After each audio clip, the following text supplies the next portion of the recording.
So a few months ago on ye olde Twitter, I posed a question. If you could have three cars, only three cars, but any three cars, forever, what would they be? And there are, of course, the obvious, well, Range Rover or Audi RS6, which, of course, we all need something like.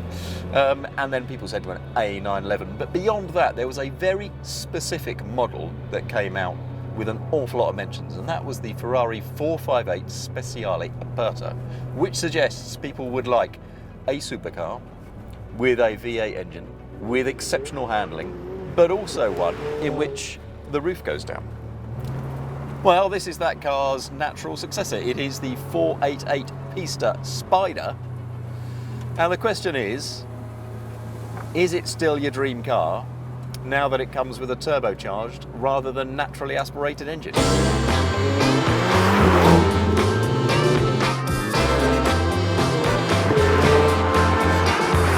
So what have we got? Well, we've got much the same as you get in the 488 Pista Coupe, only with added sunshine on your shiny head. And a slight weight penalty getting on for 100 kilos. The 488 Pista Spider gets an electrically folding hard roof that goes down rather quickly. It takes about 12 seconds. But still, with it inevitably comes a weight penalty. Now, because the 488 Pista is 90 or so kilos lighter than the regular 488, you can think that this comes back towards the 488 Coupe's weight, but it's still lighter than both that and, of course, the 488 Spider.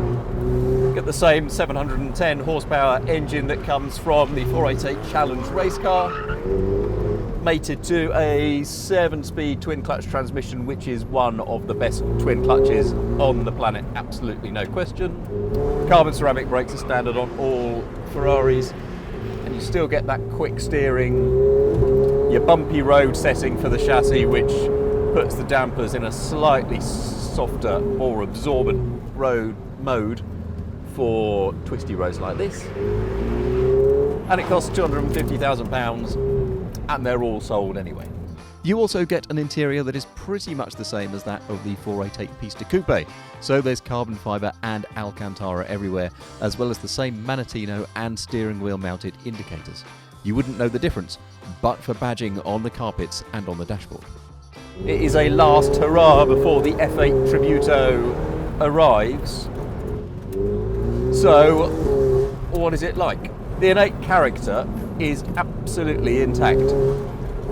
Remember, Pista stands for track, so it's the hardcore focused version of the 488, which doesn't necessarily sit comfortably with a Spider or a soft top.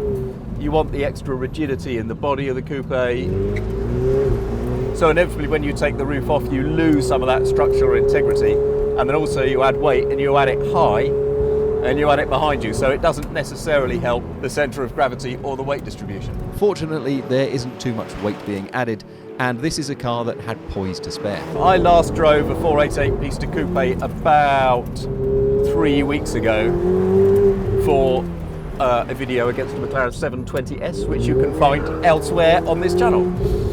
And I preferred the Pista, and you can tell the difference having had that sort of acquaintance between one and the other in fairly quick succession. You can feel the difference. This does feel a little bit heavier. It does feel like there's a little bit more roll. The responses of it are ever so slightly dulled and numbed as a result. And just when you go over some bad surfaces, you just occasionally feel a tiny little shimmy. You get a little view in the rear view mirror of the background shifting, as this is not a car that's as stiff as the coupe, and because unlike, say, a McLaren, it does not have a carbon fibre tub, I suspect it is not as rigid as a McLaren Spider either, because you get in one of those and you can barely tell the difference between coupe and Spider. I think you can in here. How much does it matter? Well, not as much as you'd think. Look, if you really must have the best driver's Ferrari, this is not it. The coupe is it. But this is still really, really enjoyable. And the fact is, it's still got all the modes for the electronics to drive through, which give you varying degrees of slip. And the nice thing is that it all hooks up to an electronically controlled limited slip differential. So, whereas a McLaren 570 or 720 Spider has brake steer and other electronics, ultimately its differential is open, and this one is not. It's not about outright speed, it's not about which sticky tyres you put on, it's not about lap times or anything like that, it's just simply about which one has just got that bit more engaging chassis, that bit more involvement. So I've got to say, if you want the ultimate roadster in mid-engined V8 form, you want a supercar which the top comes off, I think the 488 Pista is probably the benchmark. It's absolutely brilliant, it's absolutely fabulous, it rides well, it engages keenly, it steers brilliantly, it's really, really enjoyable. You may have just as much fun on regular roads in a normal 488 Spider. And actually you may get more glorious soundtrack to go with it if you stuck with a 458. But of the current selection of mid-engined folding roof supercars, be in no doubt, this is hilarious and it is the best. So if you like this sort of thing, please don't forget to like, subscribe. If you turn on notifications, you'll never miss one. We're here every week at least, with reviews, news, comparisons, drag races, all kinds of car porny stuff.